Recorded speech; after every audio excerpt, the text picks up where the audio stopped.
আজকে একটা দারুণ শরবতের রেসিপি নিয়ে চলে আসলাম বন্ধুরা তোমাদের সামনে।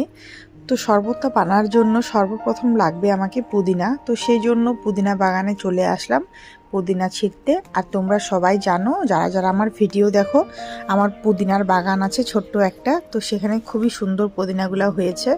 তো সেখান থেকে আমি পুদিনা ছিঁড়ে নেব কয়েকটা।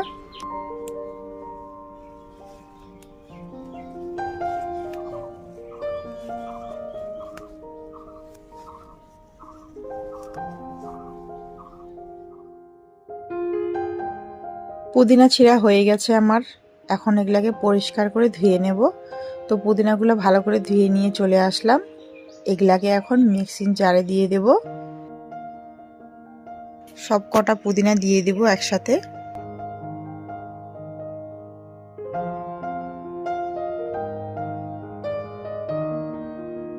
এবার এর মধ্যে দিয়ে দেব লবণ, আর দিয়ে দেব ভাজা মশলা। আর ভাজা মশলার এখানে আছে শুকনা লঙ্কা, মৌরি, ধনিয়া আর জিরা। এগুলা খুব ভালো করে ভেজে নিয়ে মিক্সিং জারে গুঁড়ো করে নিয়েছি। এবার দিয়ে দেব এর মধ্যে চিনি, আর দিয়ে দেব বিট লবণ। আর এখানে একটা আমি লেবু কেটে নিয়েছি এরকমভাবে। তো এটাকে আমি এখন দিয়ে দেব মিক্সিং জারে। এটাকে পেস্ট করে নেব একেবারে সব কিছু।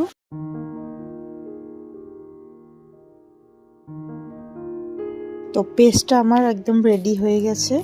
এটাকে আমি এখন ছেঁকে নেব ছেঁকনির সাহায্যে একটা গ্লাসে।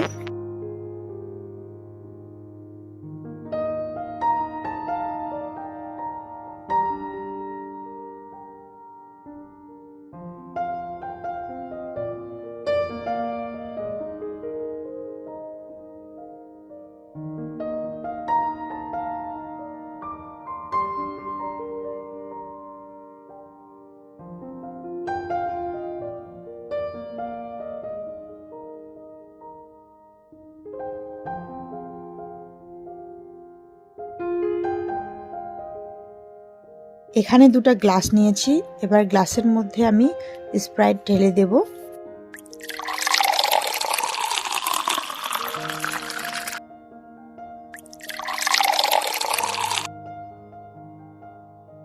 এবার এর মধ্যে ঢেলে দেব সেই পুদিনার রসটা, যেটা গ্লাসের মধ্যে ছেঁকে নিয়েছি।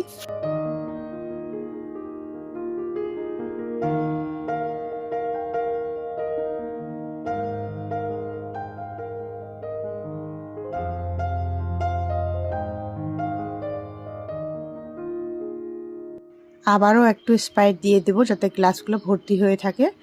এবার গ্লাসের মধ্যে দিয়ে দেব আইস।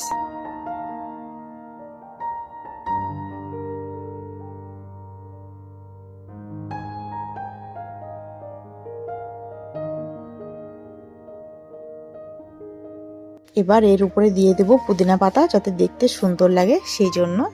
তো কেমন হয়েছে আমার শরবত রেসিপিটা আজকের, অবশ্যই কমেন্ট করে বলবে। ভালো লাগলে অবশ্যই লাইক দিবে। আজকের জন্য এতটুকুই, দেখা হচ্ছে পরবর্তী ভিডিওতে।